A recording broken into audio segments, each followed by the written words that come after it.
Welcome to another episode of Real Estate the Right Way with your host, Michael.Wright, residential realtor on Long Island, New York, delivering the best educational content when it comes to residential real estate.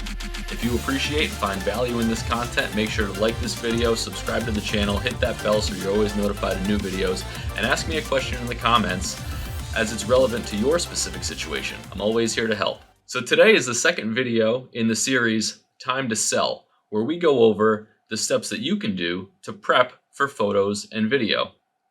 We're jumping past the aspect of selecting a realtor. There's a lot of great information on YouTube, on the internet, on interview questions, ways you can find the best realtor considering your specific circumstances. So we're moving forward with the assumption that you've found the right professional to work with. And honestly, if you're watching this video, I probably work in your area, so give me a call. I'd love to help you out. Today, I'm going to review some great steps on things that you can do to prepare your home for the photo and the video that's going to be used to market your property. And I put a lot of thought into the order of this list. It starts with the lowest cost and the least amount of time and goes to the largest cost and the most amount of time. So as we go through this video, conceptualize in your head the steps that you'd like to take to get your house as close to perfection as possible, but not going beyond the point of diminishing returns, where your time, your energy, your effort, and your expense gets to the point where the increase in market value isn't worth the energy, the effort, the time, or the expense.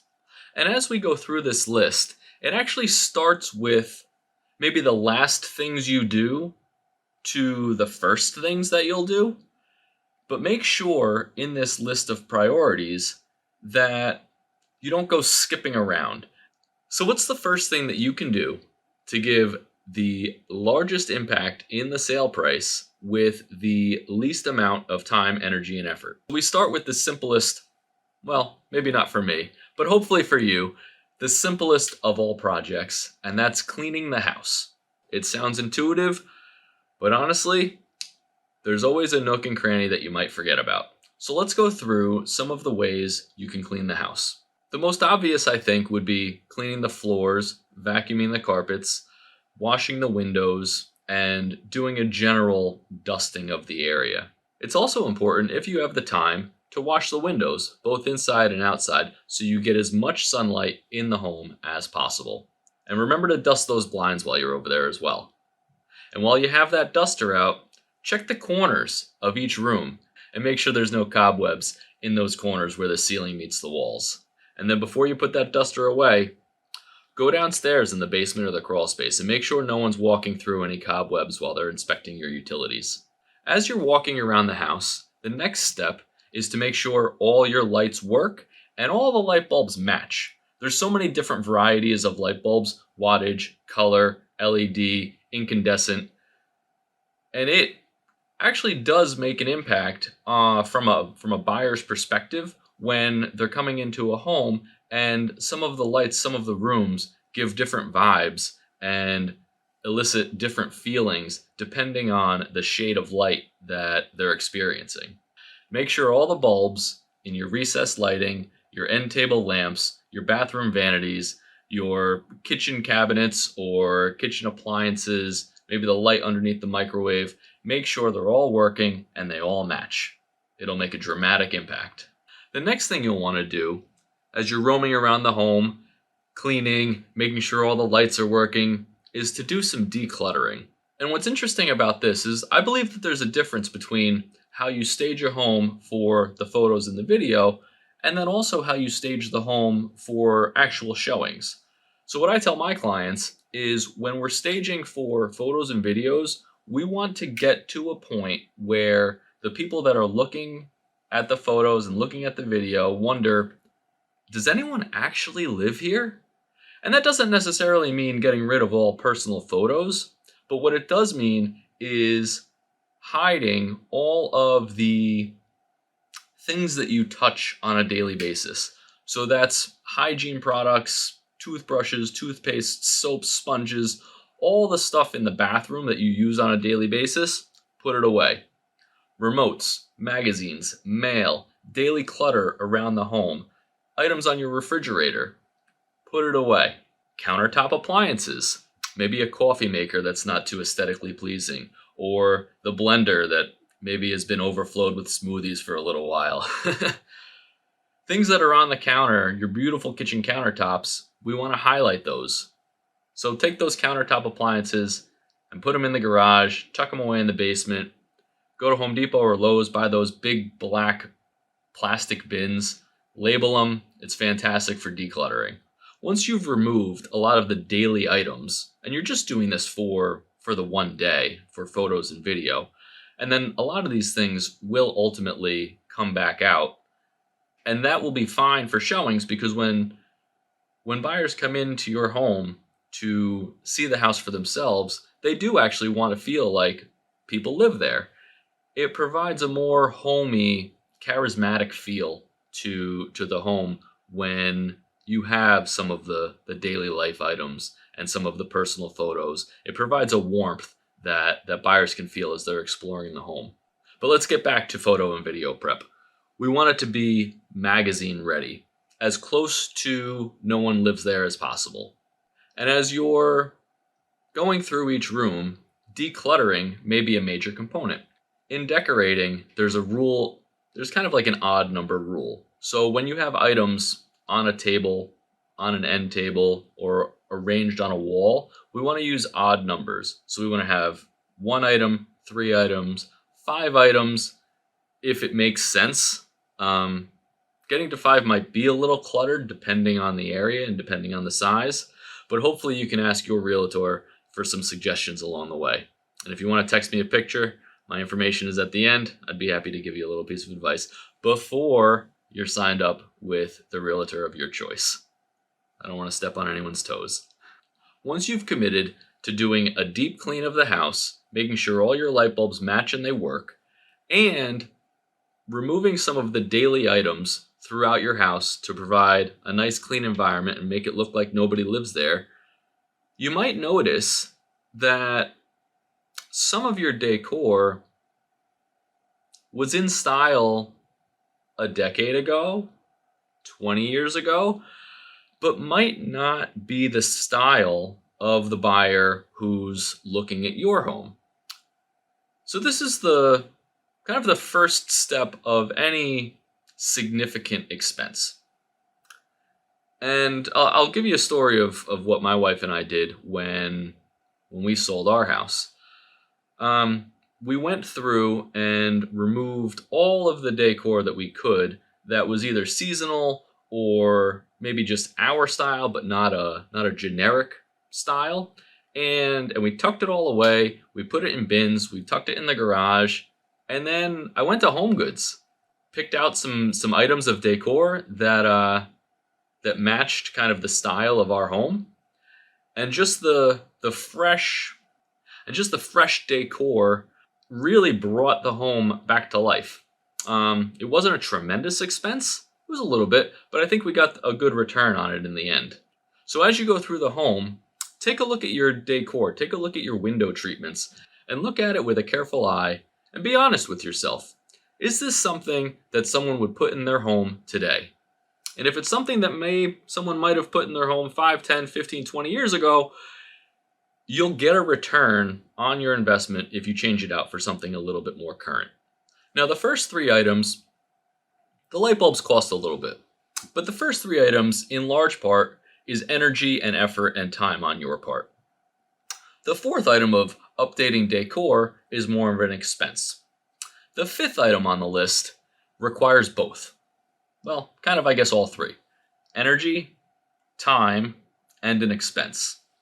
So if you want to take your home to the next step before you do photos and video, consider painting a room or painting multiple rooms, and while you're at it, caulk your moldings.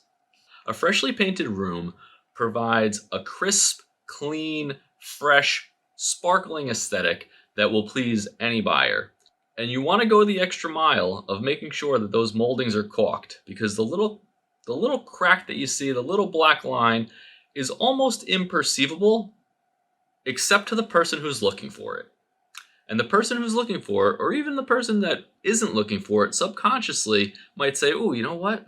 I don't know why, but this house seems like it might need a little bit of work. And a little white caulk on a white molding, if it's done nice and neat, clean and smooth, provides a world of difference. We're already to the 6th step, and it might seem like a lot. And if you want to stop here, go right ahead.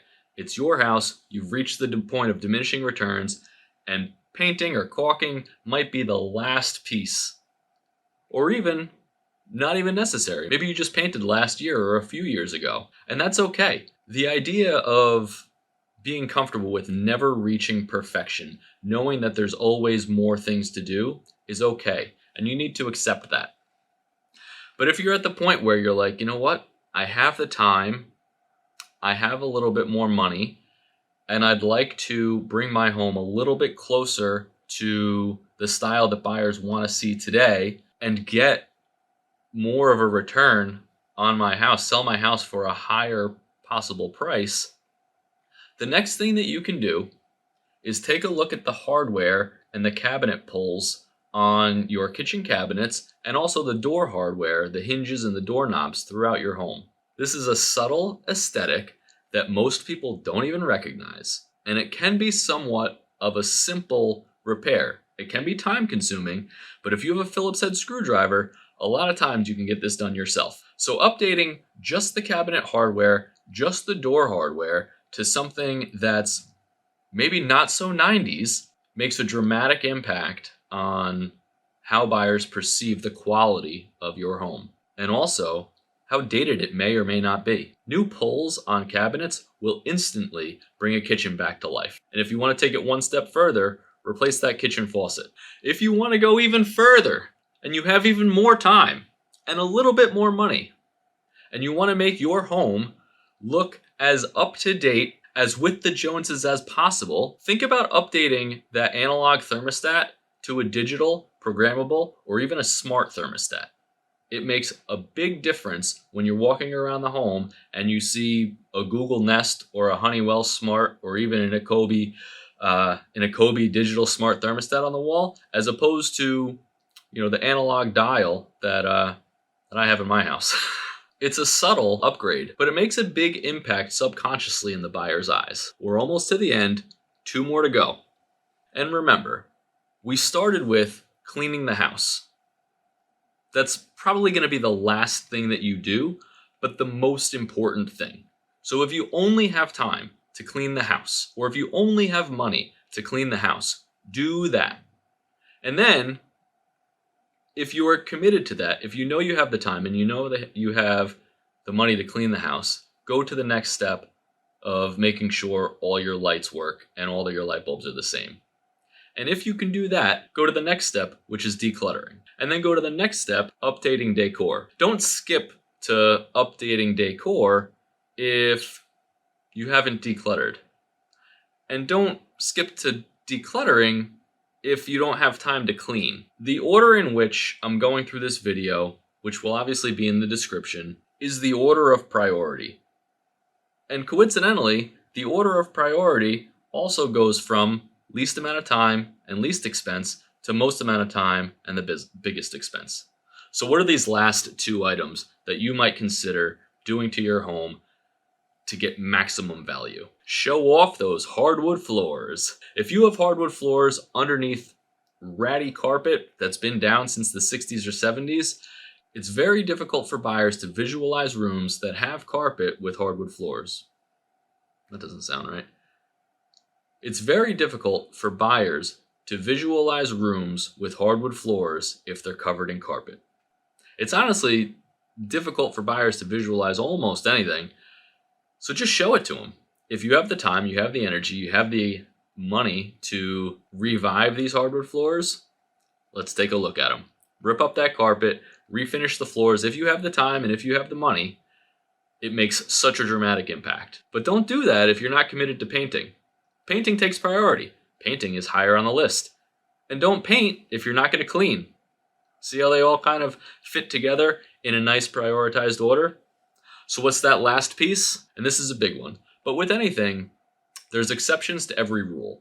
So before you go ripping your house apart and saying, Mike's told me to do this, Mike told me to do that, it is important to consult a professional realtor about your specific house so you can get an itemized list from a trusted professional as opposed to just ripping your house apart by yourself. So what's the last piece? The last piece, if you have a bathroom that's tiled in somewhat today's style, it could have been done 15, 20, 30 years ago. But if the tile is strong and the tile is of neutral color, it might make sense to change just the vanity, just the mirror, just the cabinet that's on the wall, maybe the light fixture. So doing a light renovation in the bathroom will make a dramatic impact if the tile will complement your renovation. If you have an old pink, blue, or green bathroom, probably not the bathroom to update the vanity in. But if it's gray, if it's white, if it's of neutral color, maybe a light beige, it might make sense to find a complementary vanity, light fixture, and a mirror to give the bathroom a fresh look. And same with the kitchen. If the kitchen flooring is tidy and of neutral color, it might make sense to update the countertop, update the appliances, update some of the fixtures. But remember, this is the very last step that costs the most and takes the most amount of time and the most amount of energy, and should only be done if you've already committed to doing the other 9 steps. This is probably the first thing you'll focus on, but remember, you have all those other 9 steps to go. So if you want to list your house next week or next month, it might be good to start with the first 3 steps, see how far you get, and maybe go into step 4 or 5. If you want to list your house next month, don't start ripping apart your kitchen. And like I said earlier, talk to a trusted professional before you do anything, so that way you get an itemized list for your home specifically, and you're using your time, your money, and your effort as effectively as possible. The goal is to get the biggest ROI, the biggest return on investment, and that's the investment in your time, your energy, your effort, and your expense. So hear it from the professional to get the best return on all of it. Thank you so much for watching. This has been another episode of Real Estate the Right Way with your host, Michael.Wright, delivering the best educational content when it comes to residential real estate. Don't forget to give me a like, subscribe to the channel, ring that bell, and ask me a question in the comments about your specific scenario. As always, tell me what home means to you, and I'll help you get there.